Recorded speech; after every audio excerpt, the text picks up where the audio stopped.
Éternel, notre grand Dieu, notre Maître, on se présente à ton trône de grâce, Seigneur, pour recevoir de ta parole, recevoir cette vérité profonde qu'on va prêcher aujourd'hui, qui est le pain de vie. Et Seigneur, notre Dieu, nous avons besoin de comprendre davantage le fait de prendre ce repas du Seigneur, de comprendre les emblèmes, de comprendre, Seigneur, pourquoi que tu veux qu'on prenne ça régulièrement dans le sens qu'on le prenne pour se souvenir de ce que tu as fait pour nous. Seigneur, c'est ce sermon que tu as fait, il y avait des personnes qui t'écoutaient. Il y avait des Juifs, il y avait des disciples au travers de ça. C'est un des sermons, à part du sermon de la montagne, sur la montagne, c'est vraiment à la synagogue de Capernaum, Seigneur, que tu as prononcé ça, des paroles de vérité profonde. Et Seigneur, aide-nous ce matin. Aide-nous à bien les comprendre, à les saisir du pourquoi tu as pris cette métaphore, Seigneur, pour nous enseigner cette grande vérité que tu es le pain de vie. Dans le nom de Jésus. Amen. Je viens de vous résumer rapidement ce qu'on va parler ce matin, de pain de vie. En passant, je voudrais juste dire salut à tous, bonjour à tous. Je n'ai pas salué, je vous salue. Juste pour dire, Gaëtan n'est pas là. Je prends juste ça pour dire parce qu'elle est tout le temps avec moi. C'est rare qu'elle est absente, mais elle a subi son opération jeudi. Fait que là, elle se repose à la maison, mais elle va très bien. Ce qu'elle avait à subir, c'est-à-dire comme opération, ça s'est bien passé, tout est bien, mais là, elle se repose. Possiblement qu'elle m'entend comme c'est là, mais je ne sais pas. C'est pas important, mais c'est juste pour vous dire, si vous ne la voyez pas, ben, elle est à la maison. Fait que inquiétez-vous pas, tout simplement. Donc, ce matin, on va voir 2 versets. C'est vrai qu'on a lu beaucoup de versets. C'est vrai que c'est 30 de 22 à 59. Mais ce que j'aimerais soulever ce matin, c'est vraiment 2 versets principalement qu'on devrait retenir et méditer, réfléchir constamment jusqu'à notre mort. Pas juste aujourd'hui, mais tout le temps, puis surtout quand on prend le repas du Seigneur. Et c'est voici. Jésus leur dit, « Je suis le pain de vie. Celui qui vient à moi n'aura jamais faim. Et celui qui croit en moi n'aura jamais soif. Mais je vous l'ai dit, vous m'avez vu et vous ne croyez point. » Les incrédules. Parfois, on est incrédules, même pour ce pain de vie. Puis c'est ça qu'on va voir ce matin. Frères et sœurs, prenons le temps ce matin de réfléchir, de méditer sur la personne de Jésus qui a été envoyé par son Père pour être le pain du ciel. Le vrai pain du ciel, afin de donner à quiconque qui croit la vie éternelle. Pas juste croire, mais il faut marcher avec. En tant qu'enfants de Dieu, nous avons besoin d'approfondir notre compréhension sur cette ordonnance que le Seigneur nous a donnée de faire en mémoire de lui. On a tout le temps besoin d'approfondir, vraiment. Méditons ça ensemble afin de bien mettre en pratique le but authentique de cette ordonnance qui nous vient du Seigneur. Comment? En écoutant. En réfléchissant longuement sur la vraie signification du repas du Seigneur ou la Sainte Seine. Jacques 1, 23-25, il dit ceci, « Car si quelqu'un écoute ma parole et ne la met pas en pratique, il est semblable à un homme qui regarde dans un miroir, son visage naturel, et qui, après s'être regardé, s'en va. Il oublie aussitôt comment il était. » On fait ça souvent. On se regarde, on voit des choses que le Seigneur veut nous montrer, on part, on oublie.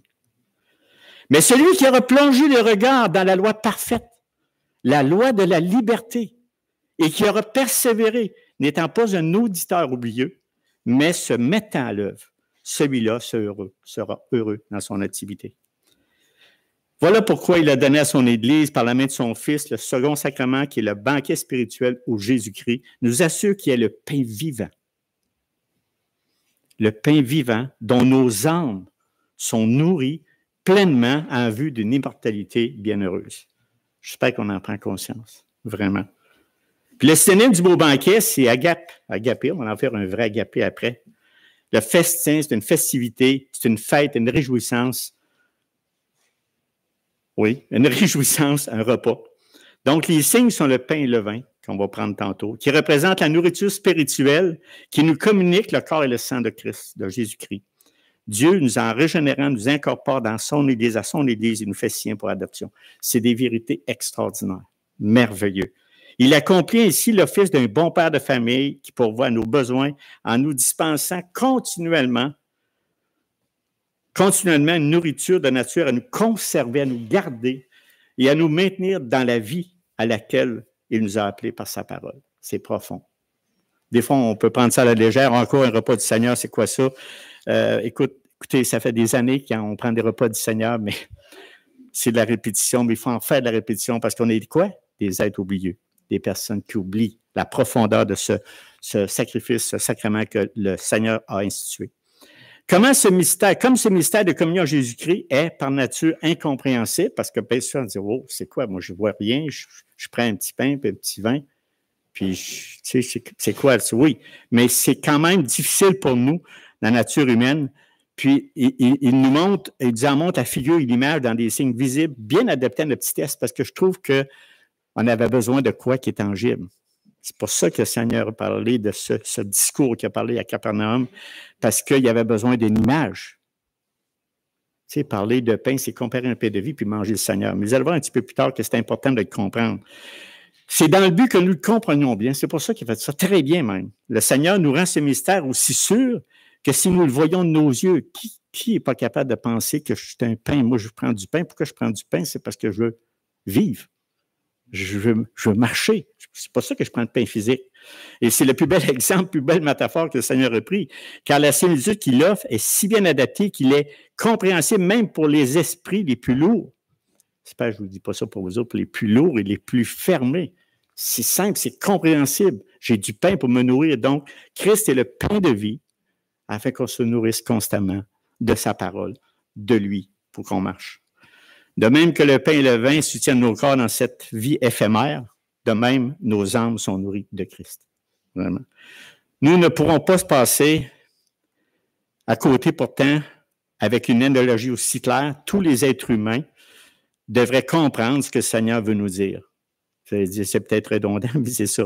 Et ce n'est pas le cas, car c'est une folie. Pensez-y.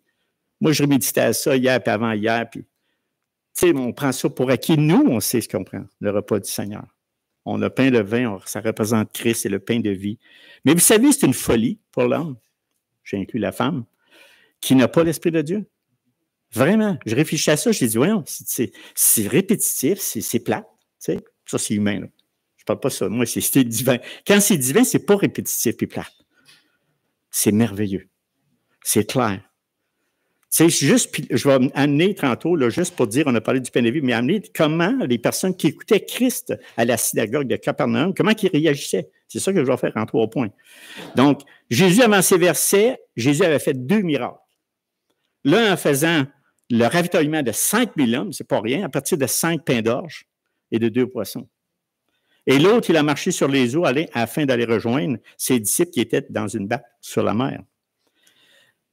Même si Jean raconte ces 2 miracles, la puissance divine, par ces 2 miracles, la puissance divine, ce sont les paroles de Jésus-Christ qui définissent correctement qui il est. Si on n'avait pas la parole de Dieu, on serait dans le néant. Mais la parole de Dieu, il dit qui il est. Jésus n'est pas simplement un faiseur de miracles, il est le Fils de Dieu et le Messie. Donc, ces miracles les authentifient. Ça dit c'est le Fils de Dieu pour faire ces pareils miracles. Lui, son message comme venant de Dieu. Mais les prodiges et les miracles seuls ne suffisent pas au salut.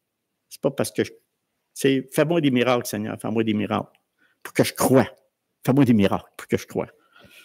Mais ça n'amène pas le salut, les miracles. Donc, la foule que Jésus avait miraculeusement nourrie la veille en est la parfaite illustration. C'est pour ça, ces passages qu'on a lus ce matin de 22 à 59, ça dit par elles-mêmes comment et si tu es. Et je veux relever ça plus encore à l'évidence. Bien qu'il n'ait jamais mis en doute la puissance de Jésus et ait eux-mêmes joué de ses avantages, ils se montrent indifférents. Ce qu'ils voulaient, les autres, c'est manger. Ce qu'ils voulaient, c'était du pain. Mais attends, et était vraiment hostile même à la prédication de son évangile, à son discours qui disait son sermon, et le Seigneur le savait. Vrai? Vous me suivez? Ça va? Nous pouvons voir cela un peu plus loin, au verset 63-64, tout de suite après que Jésus ait expliqué qu'il est le pain de vie. Jésus leur dit, c'est l'esprit qui vivifie. La chair ne sert à rien. Les paroles que je vous ai dites sont esprit et vie. Mais il y en a parmi vous quelques-uns qui ne croient point. En espérant ce matin qu'on croit à ce qu'on est en train de faire. Mais malgré le Seigneur qui était là, ils ne croyaient pas, ils savaient car Jésus savait dès le commencement qu'il était ceux qui ne croyaient pas. Fait que même malgré toutes ces choses-là, c'était dur à percevoir qu'il était le pain de vie quand même. Et au verset 66, il dit, « Dès ce moment, plusieurs de ses disciples se retirèrent et ils n'allèrent plus avec lui. » Et Jean 12, 37 nous dit, malgré tant de miracles qu'il avait faits en leur présence, ils ne croyaient point en lui. C'est pour ça que je vous disais au début de la prédication que c'est l'Esprit de Dieu qui nous donne cette foi, cette croyance que Christ est le pain de nos vies, pain spirituel. C'est lui qui est la voie, le chemin et la vérité. Donc, il dit, « Je suis le pain de vie. » Jésus-Christ est la seule véritable nourriture des âmes. Il n'y en a pas d'autre. C'est pourquoi le Père Céleste nous appelle à lui, afin qu'étant nourris de sa substance, nous ayons jour après jour une vigueur renouvelée jusqu'à ce que nous parvenions à l'immortalité céleste. On va tout arriver un jour là. On va voir ça en 3 points. Le premier, c'est le contraste, je vais vous donner le contraste entre le pain terrestre et le pain céleste. Le deuxième point, c'est la confusion de l'homme livré à lui-même en rapport avec le pain de vie. L'homme vient confus, s'il n'y a pas l'Esprit Saint de Dieu, il ne comprend pas ça. Et le troisième, c'est finalement la plainte qui démontre que l'incrédulité obscurcit, c'est peut-être des gros mots, mais l'incrédulité obscurcit, te rend aveugle la compréhension profonde du vrai pain de vie. Donc, le premier, le contraste. Entre le pain terrestre et le pain céleste, la différence entre se nourrir avec le pain terrestre et le pain céleste. Là, ils disent au verset 30-33, il dit, « Quel miracle fais-tu donc? » lui dirent-ils, « afin que nous le voyions et que nous croyions en lui. Que fais-tu? Nos pères, eux autres, ont mangé la manne dans le désert, selon ce qui est écrit. Il leur donna le pain du ciel à manger. Jésus leur dit, en vérité, je vous le dis, Moïse ne vous a pas donné le pain du ciel, mais mon Père vous donne le vrai pain du ciel. Car le pain de Dieu, c'est celui qui descend du ciel et qui donne la vie au monde. Jean 6, 30, 33. Juste avant que la foule demande à Jésus ça, cet élément-là, « Que fais-tu? » Autrement dit, « Quel miracle fais-tu donc? » Bien, la foule qui demandait cela avait mangé la veille 5 pains d'orge et 2 poissons. C'est quand même un grand miracle. Puis là, il doutait encore. Et aussi, il avait vu que Jésus n'avait pas embarqué dans la barque avec ses disciples, mais Jésus avait marché sur les eaux. Vous savez, on va lire, disons-les ensemble les versets précédents afin de comprendre vraiment le contexte de cette question qui est importante de comprendre entre le pain terrestre et le pain céleste. Si la foule qui était de l'autre côté de la mer avait remarqué qu'il ne trouvait là qu'une seule barque et que Jésus n'était pas monté dans cette barque avec ses disciples, mais qu'il était parti seul. Le lendemain, comme d'autres barques étaient arrivées à Tibériade, près du lieu où il avait mangé le pain, après que le Seigneur eut rendu grâce, les gens de la foule avaient vu que ni Jésus ni ses disciples n'étaient là, montèrent eux-mêmes dans ces barques et allèrent à Capernaum, à la recherche de Jésus. Et il l'avait trouvé au-delà de la mer et lui dit, « Rabbi, quand es-tu venu ici? » Jésus leur répondit, en vérité, je vous le dis, vous me cherchez, non parce que vous avez vu des miracles, mais parce que vous avez mangé des pains et que vous avez été rassasiés. C'est quand même une vérité, là. Courez pour manger encore du pain. Travaillez non pour la nourriture qui périt, mais pour celle qui subsiste pour la vie éternelle. C'est ça, mes frères et sœurs, ce matin qu'on doit penser, méditer, réfléchir. Quand on prend ce pain et ce vin, c'est pas un pain ordinaire, là, je veux dire, c'est se rappeler que le Seigneur veut qu'on fasse et que le Fils de l'homme vous donnera, car c'est lui que le Père, que Dieu a marqué de son sceau. Et lui dit, que devons-nous faire? Imaginez, il vient juste de dire, que devons-nous faire pour faire les œuvres de Dieu? Jésus leur répondit, l'œuvre de Dieu, c'est que vous croyez en celui qui m'a envoyé. On comprend tout ça. Hein? Mais eux n'ont rien compris. Sujet, suite à la réponse de Jésus, tout ce qu'ils ont trouvé à dire. Tout ce qu'ils ont trouvé à dire. Quel miracle! C'est tout de suite après, là. Il vient juste de le dire. L'œuvre de Dieu, c'est que vous croyez en celui qui m'a envoyé. Là, ils répondent, mais quel miracle fais-tu? Donc, afin que nous le voyions et que nous croyons en toi. C'est ça la réponse qu'ils ont trouvée. Incroyable comme question, mais vrai. Malgré les miracles dont il a été les témoins, y compris, on n'a pas eu ce témoignage-là, on n'a pas vu ça, nous autres, là, nourrir 5000 hommes là, par une personne. Ils ont été témoins, y compris les copieux repas qu'ils ont reçus la veille. Ils osent demander de faire un miracle pour qu'ils croient. Quand même.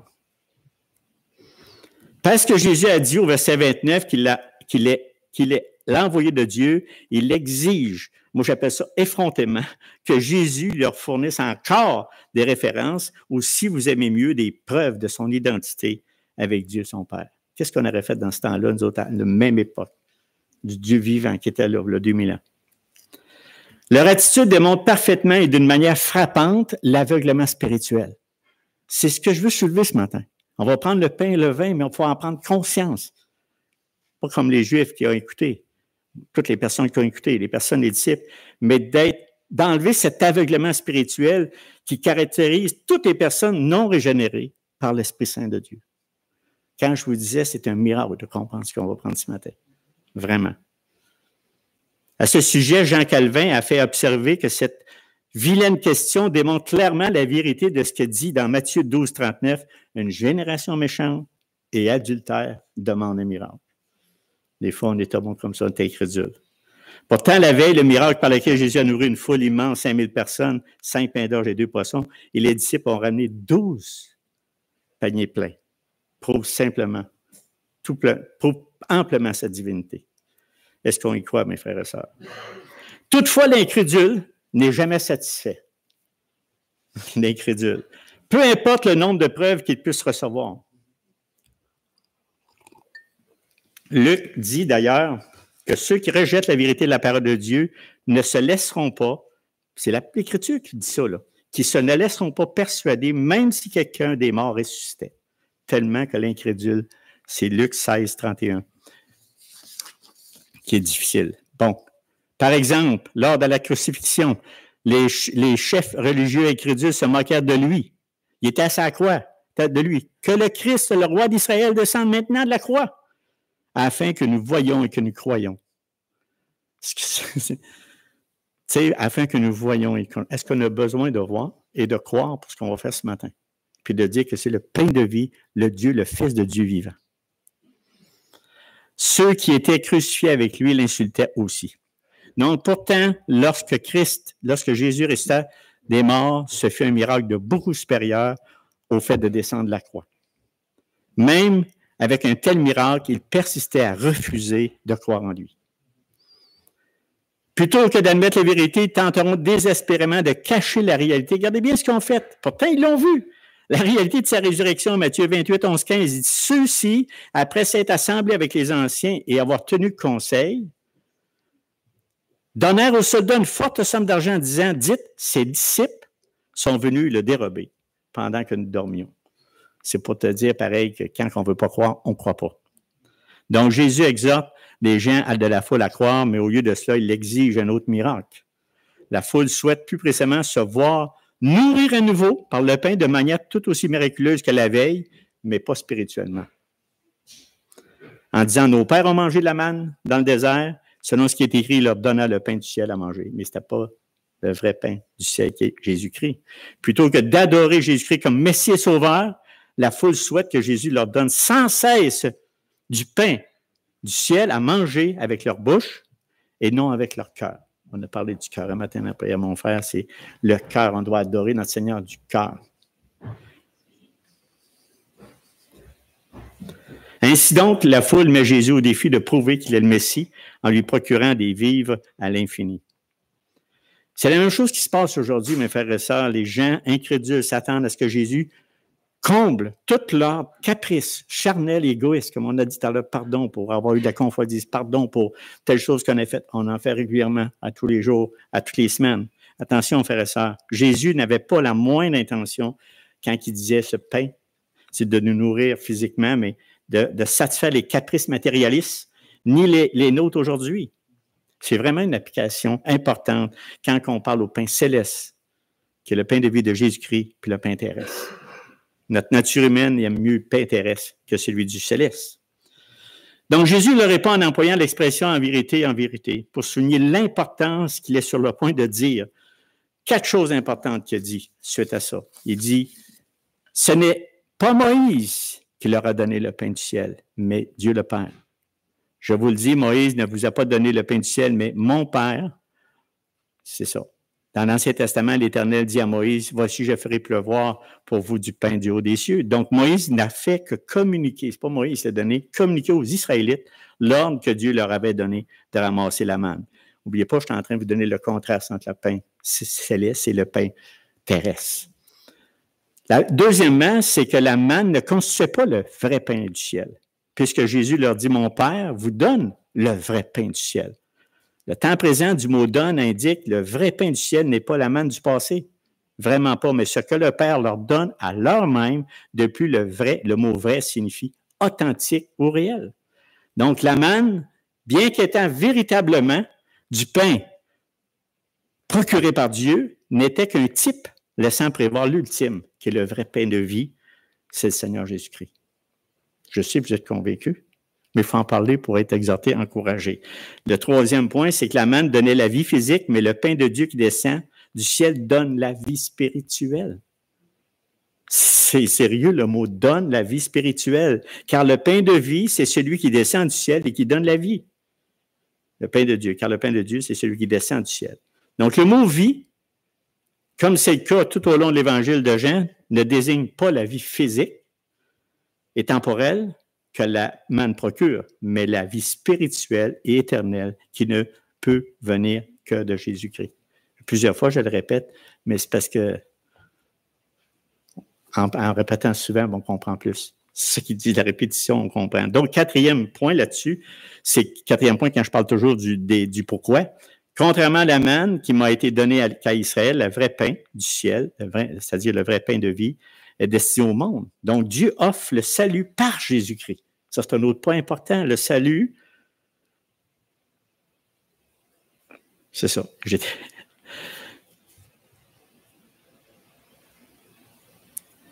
C'est pas grave. C'est que le pain de vie, oui, Dieu offre le salut par Jésus-Christ. Un petit blanc de mémoire qui était par Jésus-Christ, OK? Donc, à tous ceux qui croient en lui. Et quelle que soit leur personnalité, leur race et leur antécédent ethnique. Ainsi, Jésus est le vrai pain envoyé du ciel par Dieu et donc infiniment supérieur à Moïse. C'est ça qu'il faut retenir. Le désir qu'a la foule de voir d'autres preuves démontre leur motif condamnable ainsi que leur ignorance des Écritures de l'Ancien Testament et des paroles du Fils de Dieu. Donc, on vient de voir ici le premier point. Nous venons de voir le contraste entre le pain terrestre et le pain céleste. Qui de mieux que de désirer le pain céleste, qui est le pain de vie? Donc, maintenant, on va regarder la confusion, c'est-à-dire la confusion de l'homme livré à lui-même en rapport avec le pain de vie. En Jean 6, 34, 40, il dit, définition du mot confusion, premièrement, c'est de prendre quelqu'un pour quelqu'un d'autre. Ici, dans verset 32, 33, il dit, mon Père vous donne le vrai pain du ciel, le pain de Dieu, car c'est celui qui descend du ciel et qui donne la vie au monde. Est-ce qu'ils ont compris la dernière phrase? C'est ça ma question. Là, on est toujours dans le texte de ce matin. Est-ce qu'ils ont compris? Non, ils n'ont pas compris. Ils répondent ceci. Tout de suite après, ils lui disent, Seigneur, donne-nous toujours ce pain. Jésus leur dit, je suis le pain de vie. Celui qui vient à moi n'aura jamais faim. Celui qui croit en moi n'aura jamais soif. Mais je vous le dis, vous m'avez vu, vous ne croyez point. Tous ceux que le Père me donne viendront à moi et je ne mettrai pas dehors celui qui vient à moi. Car je suis descendu du ciel pour faire non ma volonté, mais la volonté de celui qui m'a envoyé. Or, la volonté de celui qui m'a envoyé, c'est que je ne perde rien de tout ce qu'il m'a donné, mais que je le ressuscite au dernier jour. Quelle vérité forte, puissante à comprendre. La volonté de mon Père, c'est que quiconque voit le Fils et croit en lui ait la vie éternelle, et je le ressusciterai au dernier jour. La deuxième requête de la foule trahit de nouveau leur aveuglement spirituel. L'idée de Jésus, dans le verset 32 et 33, leur échappe complètement. Ils n'ont rien compris ce que le Seigneur a dit. Quand on dit qu'on parle, on est aveugle et sourd. sur des choses que le Seigneur a dit. Car il s'empresse de lui dire, Seigneur, donne-nous toujours ce pain. Mais quel pain? Le physique. Pain physique. Je répète, cette requête prouve vraiment que leur désir incessant est de se servir de Jésus pour combler leurs besoins physiques. Et indique clairement que leur intention vis-à-vis de Jésus n'a pas de valeur à leurs yeux, sauf pour avoir toujours du pain à manger.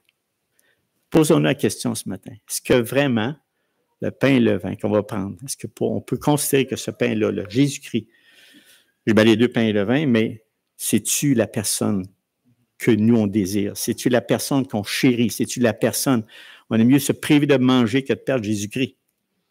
Donc, ça caractérise encore une fois que les disciples étaient superficiels et temporaires. Tous ceux qui l'écoutaient, j'ai mis disciples, mais ça peut être les Juifs aussi qui étaient là, de Jésus qui remplissent nos églises dans le but de voir leurs besoins et leurs désirs satisfaits. C'est-tu pour ça qu'on est là?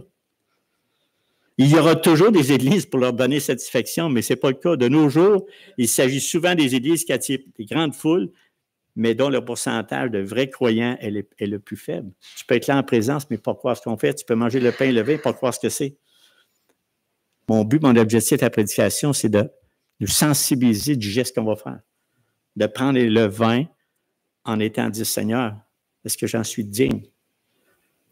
On ne sera jamais vraiment digne parce qu'on a tout le temps une petite tache qui traîne. Mais par son sacrifice, par sa mort, il nous l'a donné et nous lave si vraiment on croit en lui. N'oublions pas, la foule insistait en premier lieu pour que Jésus fasse ses preuves. Maintenant, il insiste pour que Jésus leur donne ce qu'ils veulent pour satisfaire tous leurs besoins physiques. C'est ça le but de l'Église. C'est ça le but pour prendre le repas du Seigneur. Parce que là, on est focusé sur le repas du Seigneur puis le pain de vie. Non, on vient à l'Église parce qu'on reconnaît sa puissance, son autorité sur nos vies. Même s'il utilise le mot Seigneur, donne toujours ce pain, la foule ne croit pas véritablement Jésus. Est-ce qu'on est dans ce cas-là? J'espère que non. La parole de Dieu nous confirme ce fait. Ceux qui disent Seigneur, Seigneur, la preuve que c'est vrai, c'est de Matthieu 7, 21. Il dit ceux qui disent Seigneur, Seigneur n'entreront pas tous dans le royaume des cieux, mais seulement celui qui fait la volonté de mon Père, qui est dans les cieux. Suite à leur déclaration, donne-nous toujours ce pain, leur lourdeur d'esprit et leur mauvaise compréhension poussent Jésus à leur déclarer des termes qui ne peuvent pas être plus clairs que cela. Ça ne peut pas être plus clair. Tu sais, ils comprenaient tout de travers. Il dit, je suis le pain de vie. Hein? Non, mais il est le pain de vie. C'est ça. Le Seigneur ne fait pas allusion à du pain à manger comme ils ont fait l'erreur de croire. Ils croyaient ça. Même à lui-même en leur disant Jésus est le pain de vie. Aucun pain, mes frères et sœurs, pas même la manne, ni les poissons et les pains que Jésus vient de créer la veille, ne pourraient satisfaire la faim physique de manière permanente. Impossible. Oui, on va rester en mangeant du pain qu'on a à tous les jours, on a besoin de vivre, mais pas spirituellement. Quand Jésus déclare que celui qui vient à lui n'aura jamais faim, ni jamais soif, le Seigneur ne parle pas de notre corps, mais de notre âme. Quand on ne nourrit pas notre âme avec le pain de vie, on meurt à petit feu. Pas le lendemain, mais à petit feu. Au point que c'est une niaiserie. On fait comme le monde. C'est quoi ça? C'est quoi cette idiotie du pain et du vin? Vous prenez ça en mémoire d'eux. Ça devient plus rien, ça dit plus rien. Celui qui vient à moi n'aura jamais faim et celui qui croit en moi n'aura jamais soif. Et ici, comme dans Matthieu 6, heureux, Matthieu 5, 6, heureux ceux qui ont faim et soif de la justice. Ça monte la montagne. Heureux, car ils seront rassasiés. Le besoin humain de connaître Dieu est exprimé métaphoriquement comme une faim et une soif. Deux verbes simples définissent la part que l'homme joue dans le processus du salut. Il vient et il croit. Venir à Christ revient à abandonner l'ancienne vie de péché, de rébellion pour se soumettre à lui en tant que Seigneur. Charles Spurgeon a dit ceci, « Vous et vos péchés devez vous séparer, sans quoi vous et votre Dieu ne serez jamais réunis. » Tu sais, je veux dire, tu n'as pas le choix, il faut que tu enlèves le péché, mais grâce à l'Éternel, l'Esprit Saint de Dieu, on fait le ménage tout le temps. Donc, croire en Christ, c'est de lui faire confiance, mes frères et sœurs, en tout, à titre de Messie, de Fils de Dieu, reconnaître que le salut s'obtient que par la foi en lui. Donc, la repentance et la foi sont les deux côtés d'une même médaille. Se repentir consiste à se détourner de ses péchés et croire consiste à se tourner vers le Seigneur. C'est important. C'est juste regarder Jésus-Christ, puis tu crois, mais tu fais rien, puis tu ne reconnais pas ces réalités-là. Ça ne marche pas. Il faut que tu te repentes de tes péchés. Ces deux-là sont inséparables. Il ne faut pas séparer ça. Ayant déclaré qu'il est le pain de vie, Jésus reproche à ses auditeurs leur incrédulité et y ajoutant l'accusation de scène. Mais je vous le dis, vous m'avez vu et vous ne croyez point. C'est patient, notre Seigneur. Mais il voulait les réveiller. Même s'ils ont vu l'importance de ces miracles leur échappe et ils ne saisissent pas le sens de ces enseignements, les miracles qu'ils ont vus ont pour résultat de pouvoir avoir plus de miracles. Ils sont curieux de voir ce que Jésus pourrait faire. C'est pour ça qu'il dit, que fais-tu un autre miracle pour qu'on croie? Ils sont curieux de voir ce que Jésus pourrait faire pour leur faciliter la vie, une belle vie matérielle, tout ça, pour du pain. Mais ils ne sont pas disposés à croire en lui comme leur Messie et leur Seigneur. Frères et sœurs, faisant vraiment attention de ne pas tomber dans cet état d'esprit que Christ prend à la légère, ce qu'on va faire tantôt, que Christ est là pour faciliter notre vie. Non, il est pour notre âme. Nous devrions être pleins de joie, de reconnaissance, même si on est triste, même si on a quelque chose qui est lourd dans notre cœur, qui nous a enlevé la barrière qui nous séparait de son Père et qui nous a donné la vie éternelle par lui. On a la vie éternelle par son Fils Jésus-Christ.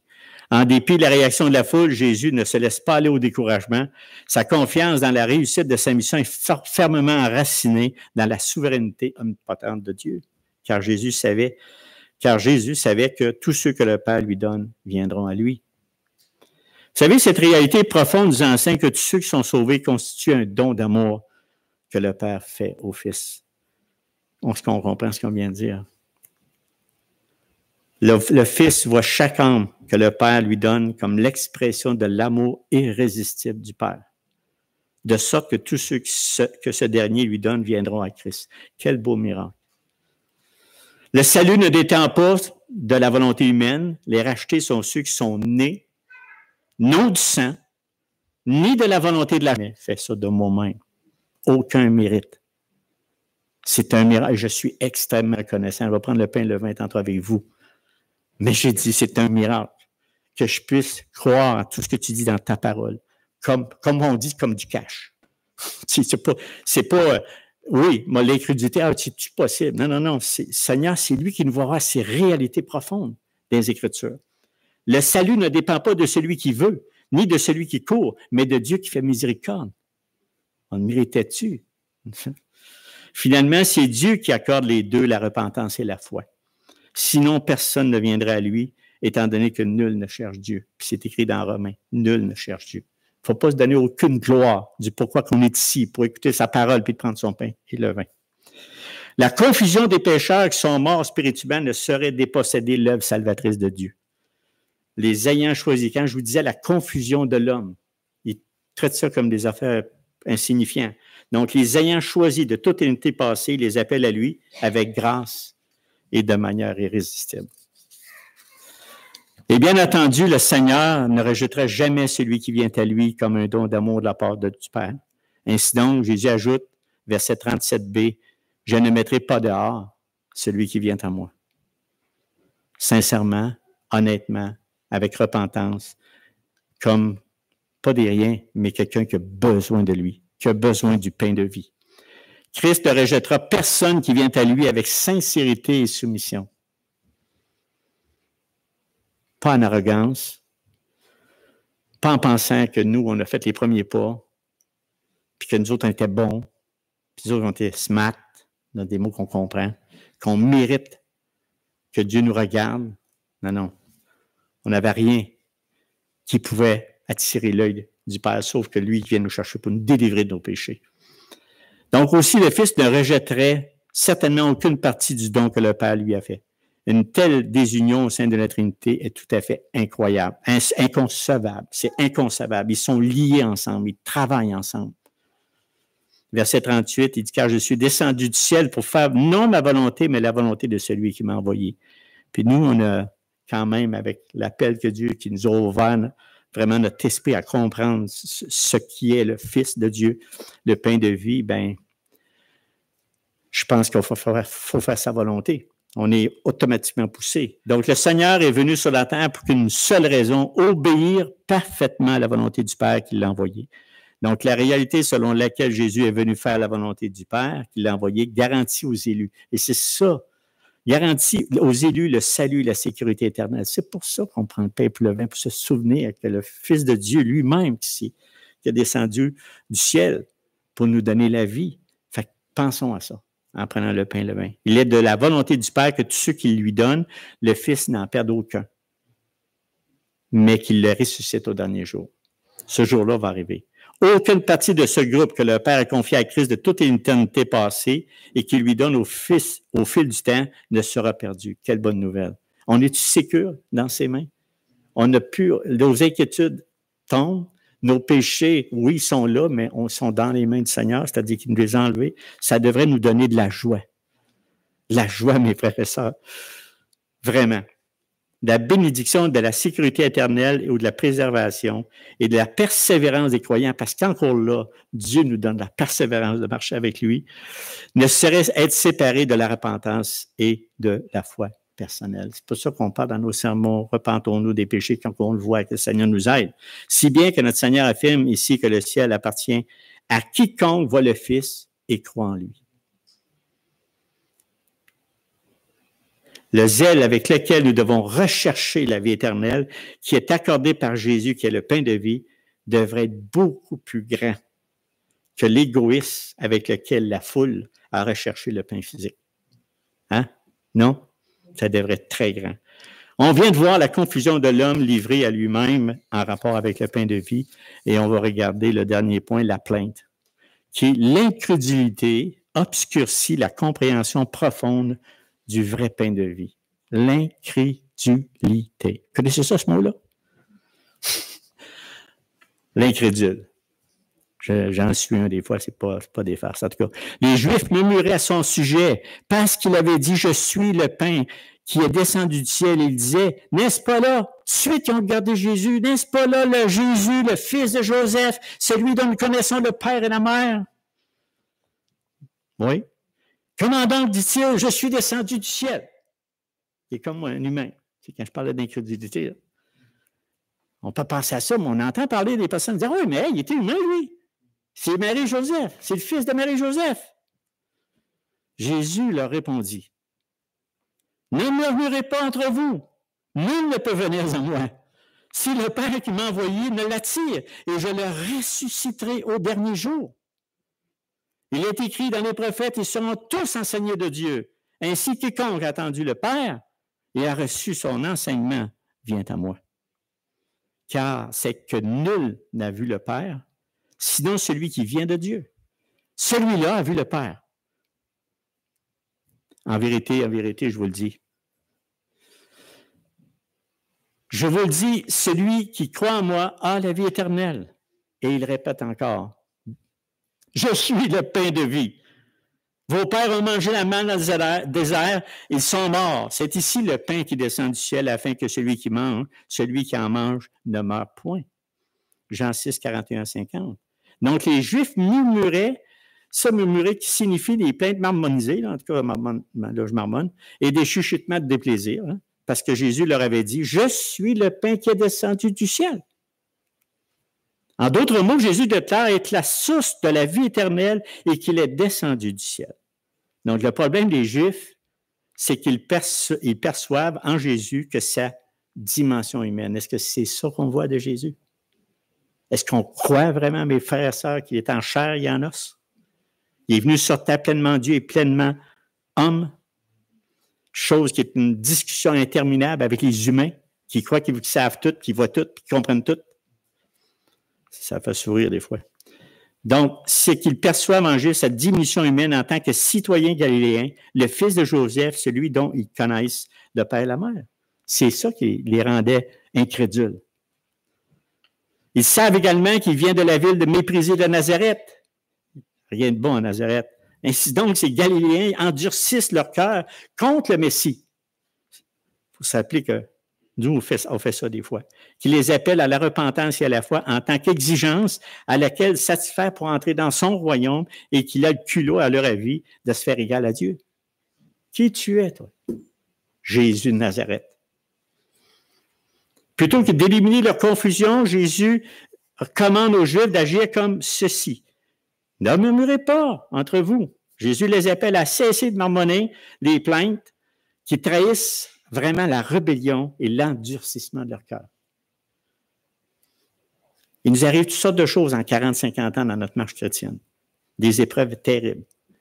Puis des fois, on rejette Dieu, on rejette Christ, le pain de vie, parce qu'on a dit, c'est pas juste que je subisse des choses comme ça. Restons les yeux fixés sur Jésus-Christ. Restons fixés en prenant le pain la veille tantôt de dire, Seigneur, tu nous as dit de prendre ces commandements, de mettre en pratique ces commandements, mais gardons la persévérance et la foi et regardons Christ qui est le pain de vie. C'est lui qui va nous en sortir. S'il était ouvert et désireux de croire en lui, la foule, je parle, estimerait qu'il en a suffisamment dit et fait, mais il ne croyait pas en lui. Et c'est la même chose pour nous aujourd'hui. Beaucoup de personnes demeurent incrédules sur le fait que Jésus est pleinement humain et divin, qu'il n'a pas été engendré par le Saint-Esprit. Ça n'a pas de bon sens, ça. Engendré par le Saint-Esprit dans une femme Marie. Mais Jésus est ferme dans ses propos, car il sait qu'il est le « je suis ». Je suis. Il était là avant, il est là éternellement avant, après et futur. C'est pourquoi que Jésus exprime donc quelques paroles très solennelles. « Nul ne peut venir à moi si le Père qui m'a envoyé le n'attire. » Merci Seigneur de nous avoir attirés à toi. Insistant par le fait même l'incapacité totale de l'homme de venir à Jésus sans que Dieu l'appelle selon sa souveraineté. Donc, les non-croyants sont effectivement dans l'impossibilité de venir à Jésus de leur propre chef. Si Dieu n'attirait pas les pécheurs à Christ de manière irrésistible, nul ne viendrait à lui. Les gens non régénérés sont morts dans leur péché, esclaves du péché, séparés de Dieu et hostiles à Dieu. Ils sont spirituellement aveugles, captifs et prisonniers du royaume de Satan, incapables de changer leur nature impie. Vous ne pourrez pas changer ça, mais vous pouvez prier, désirer, regarder la Bible, méditer, réfléchir, crier à Dieu. C'est juste ça. Le Dieu, il va intervenir. Incapable de changer, incapable de plaire à Dieu et dans l'impossibilité de saisir les vérités spirituelles. Une fois de plus, Jésus réitère, oui, la merveilleuse promesse selon laquelle tous ceux que le Père choisit sont attirés à Christ, viendront en lui, seront reçus et il ressuscitera au dernier jour.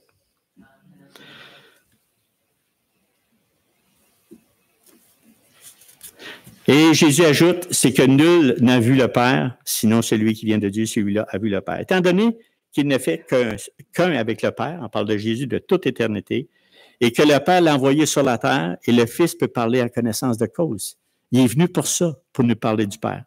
Personne d'autre ne peut affirmer une chose pareille. Ainsi donc, seul le Fils est apte à parler directement au sujet du Père et de la vérité sur le salut. Et je termine. Il me reste quelques minutes.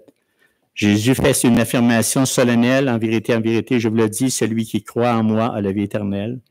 Et je le répète parce qu'il faut finir avec ce qu'on a commencé, je suis le pain de vie. Est-ce que nous saisissons toute la profondeur, mes frères et sœurs, toute la profondeur et la signification? Et Jésus ajoute, vos pères ont mangé de la manne, dans le désert ils sont morts, c'est ici le pain qui descend du ciel, afin que celui qui en mange ne meure point.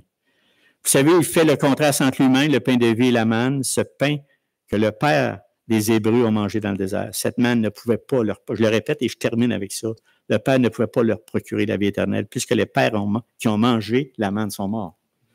Cependant, Jésus est le vrai pain qui descend du ciel, afin que celui qui en mange ne meure point. Le verbe mange évoque métaphoriquement le fait de croire à salut en Jésus, qui est le seul à arracher les pécheurs de la mort éternelle. Frères et sœurs, en prenant ce pain, je conclus, prenant ce pain et ce vin, rappelons-nous toutes ces choses dans ce qui est écrit dans Jean, verset 22 à 59, tout ce beau verset-là qui est vraiment qui est aussi fort que le sermon sur la montagne. Puis c'était un sermon qui était très fort quand il l'a fait dans la synagogue Capernaum. ben, mettez ça profondément dans notre cœur. Notre Seigneur Jésus-Christ est le pain de vie et c'est le seul qui peut nous amener vraiment une vie abondante, spirituellement parlant, et marchons avec. Prions. Éternel, notre Dieu, ces choses paraissent simples, Seigneur. Oui, il y a la répétition, il y a des choses qu'on a répétées, mais Seigneur, on a tellement besoin de se souvenir qu'est-ce que tu as fait pour nous. Et quand tu as prêché vraiment à tes disciples, tu as prêché à tous les Juifs et toutes les personnes qui étaient là, il y avait de la misère à croire vraiment que tu étais le Fils de Dieu parce que tu étais un homme, mais tu étais pleinement homme et pleinement Dieu. Et Seigneur, on veut te louer, te rendre grâce ce matin. On veut prendre le pain, le vin, solennellement parlant, en disant, Seigneur, merci pour ce beau cadeau que tu nous as donné, de nous révéler ta vérité, de nous révéler la vérité sur ces versets. Et Seigneur, ma prière, c'est qu'on puisse le mettre profondément dans notre cœur, puis d'adorer cette possibilité de voir ce que tu as fait pour nous, Seigneur, la vie éternelle et tout ça. Merci pour tout, dans le nom de Jésus. Amen. Amen.